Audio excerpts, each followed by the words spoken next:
Very briefly about UN Women. You must all be aware that UN Women was created as a result of more than 3 years of advocacy by women's organizations from all over the world, including Spain. Moving on to Africa, the situation of women in Africa right now is progressing in many areas, particularly in the area of women's political participation. We are beginning to see some advancement where women are taking on key positions in leadership, in politics. We now have our first elected president in Africa, in Liberia. And Rwanda is actually the leading countries in the world for women's political participation, with with about 56% women in parliament as parliamentarians, and more than 60% in the legislature are women. And we are beginning to see a lot of other countries coming up as well in terms of progressing in women's political leadership. We do have also quite good progress in the area of women's economic empowerment, where women are beginning to own businesses in Africa. Many more women are getting into higher positions of leadership in private sector, but also creating their own businesses.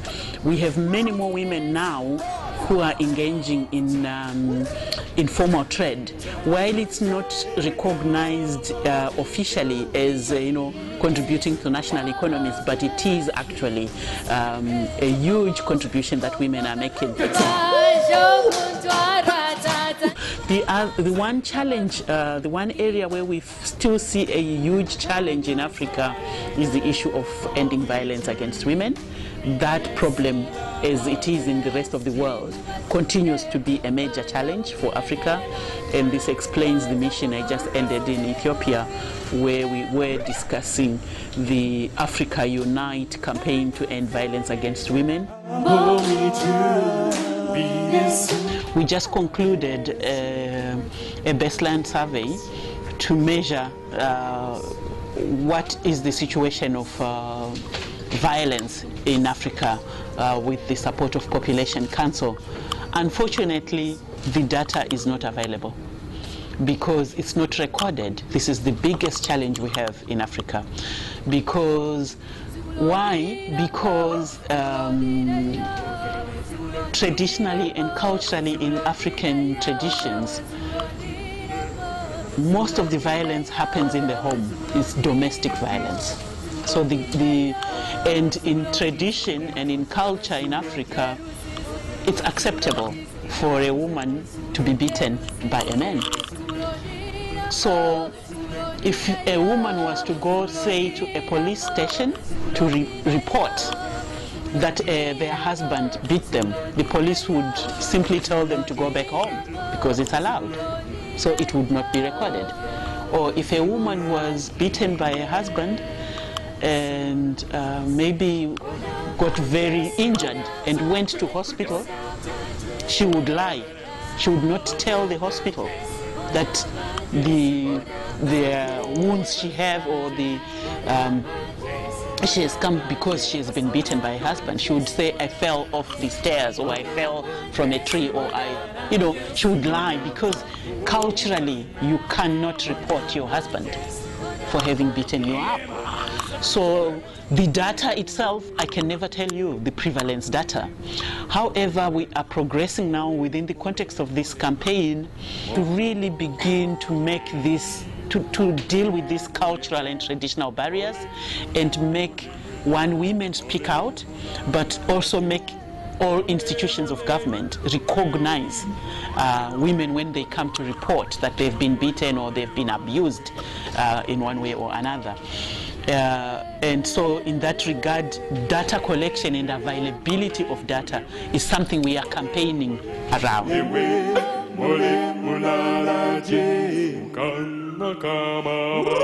the other religions in Africa that are key in Africa, they also don't see the issue of domestic violence, for example, as a concern.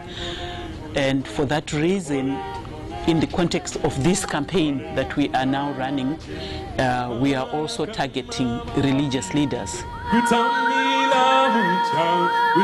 Experiences that are emerging in North Africa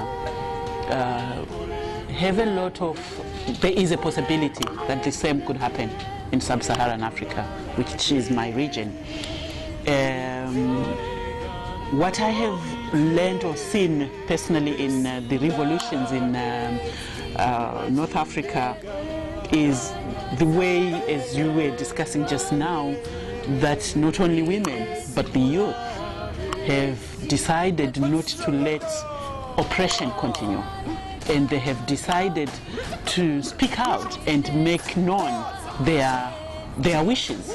So I think that revolution is showing that women's empowerment is critical in advancing good governance, but also women's empowerment is critical in ensuring that governments are accountable to their population.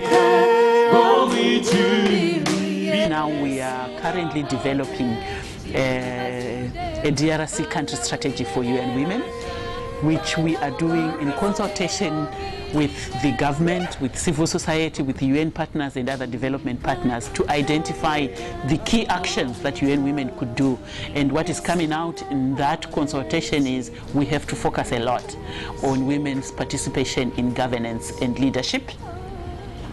And that means building the capacities of women to engage as political leaders, which is a huge task, because a lot of them don't even have the knowledge of the issues that are discussed or the processes of political mechanisms or legal processes.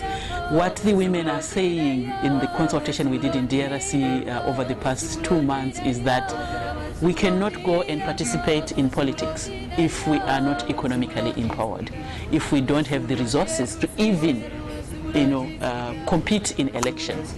So you have to support us to be economically empowered. We have seen the value of civil society advocating for change, and as we were discussing earlier on what's happening in North Africa, the moment civil society are able to have the information, have the capacity, and can network and advocate for issues jointly, we can see real change happening at country level. So we have, in Africa, we have been very strategic on the way we work with women's organizations in that regard. The women's movement in Africa, civil society particularly, has, with the support of UN Women, has really seen the need to hold governments to account to the commitments they make, to when they sign on international laws or international policies or legislations. With the Africa Spanish network that is now housed here, we have brought an additional element of that work, which is networking and exchange of best practices. Networking not only within the context of African NGOs and Spanish NGOs, but networking that allows South-South exchange of best practices of what works or strategies that work to make changes happen at country level.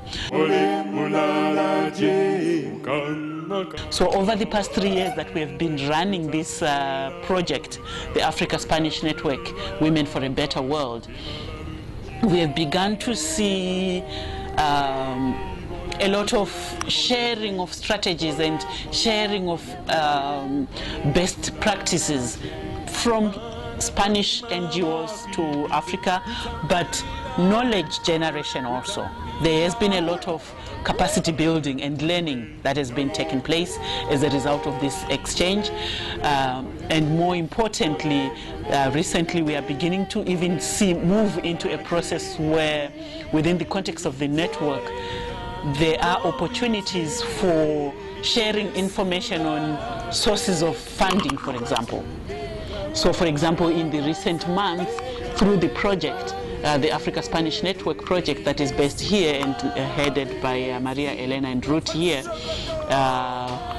we were able to increase the number of African women's organizations to benefit from the Spanish-funded NEPAD Africa Spanish Fund, which is very, very critical. It has increased from the previous year by more than 30%, because through the network we were able to share information, and the women's organizations in Africa were able to know that this fund actually exists, and they were able to get knowledge and capacity on how to fill in the proposals and submit.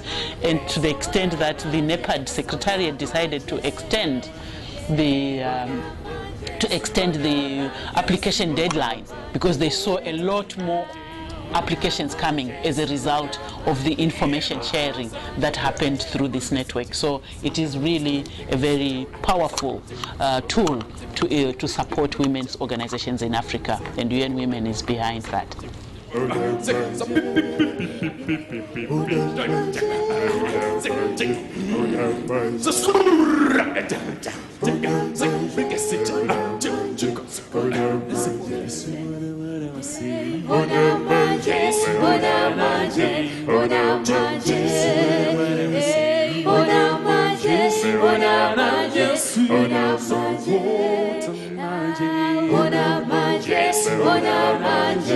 Ona manje